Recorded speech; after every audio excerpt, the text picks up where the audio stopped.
Hello, everyone. I'm Gwen Preston of Resource Maven here with a backstage interview from the September Metals Investor Forum.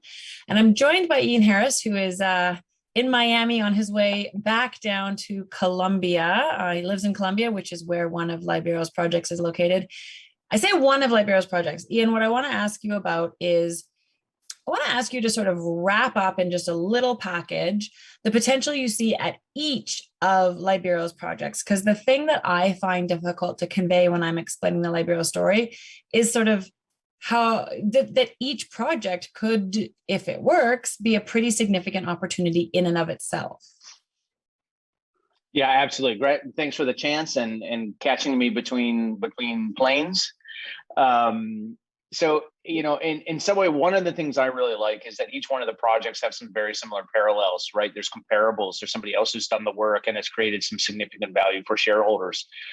So Big Red, it's post-discovery. It's being drilled. Drilling is in. We're waiting for the results, but its parallels are to other similar copper porphyries in the Golden Triangle. So like GT Gold is my favorite comparable because it has similar grades from surface, again, has the potential size and scale. And we know that they sold for 450 million. So we basically can be following in those footsteps. All of these are post-discovery stories. The next is in Argentina, we have Esperanza, right? Where it has a fantastic drill hole directly from surface, has the same legs of size and scale, and similar geology, very similar geology to the San Juan area, which has some big elephants there. But Filo de Sol is the most comparable. So we have, their story back in 2019 where they were doing wonderful things, different market, but then finally getting the attention of market and then also finding their feeder zone. So we're going to be doing some of the very similar things they were doing in 2019 with our very first drilling package, testing the top of the system and searching for the feeder zone. And the last is Mocoa, which is a very large resource. It's indicated. It's in the same Jurassic porphyry belt where I worked for 6 years at Mirador for Corriente. And it's a similar story. It's a big resource, but it's about having a team that can move the project forward successfully in a sustainable way. So really leaning on my experience and the experiences of Ernie Mass in Panama and our ability to get projects across the finish line. So each one of those really calls out to many people. Like the funny thing at Beaver Creek is everybody goes, well, it's pretty obvious you have a flagship. And then every single one of them gave a different answer of which one they thought the flagship was, because it's compelling for different reasons. Solid jurisdictions up in BC, or really incredible potential of drill results in Argentina, or just a very large project capable of becoming a world-class copper mine. Yeah, that's a good catch-all there, for sure. And I guess right now in this moment, the thing that is coming up next is drill results from Big Red. Like you say, those holes are in the ground, and I'm sure you're anxiously checking your email every morning to see if when numbers show up. But when we were chatting just before we hit record here, what you were saying is that you're excited that right now is just about execution after what's been a setup phase.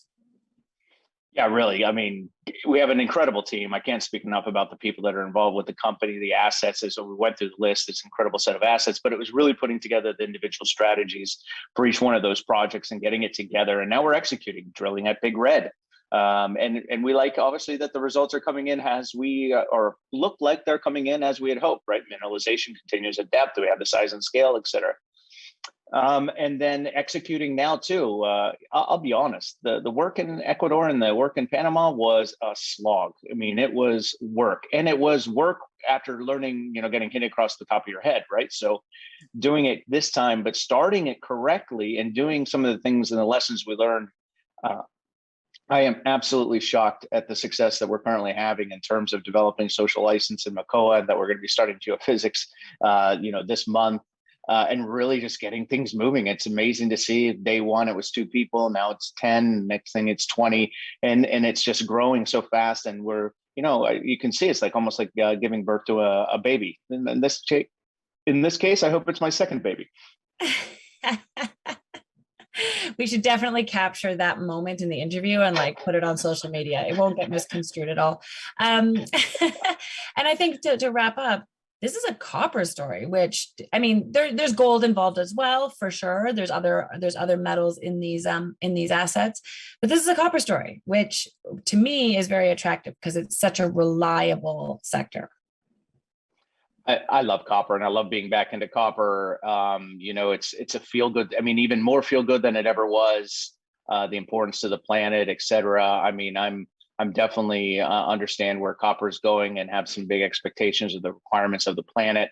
A big eye opener was when the price of solar panels to installation was like big. Now I understand it's for the right reasons. It's for a cost reason. It's for employment reasons. The green energy change is going to be so big.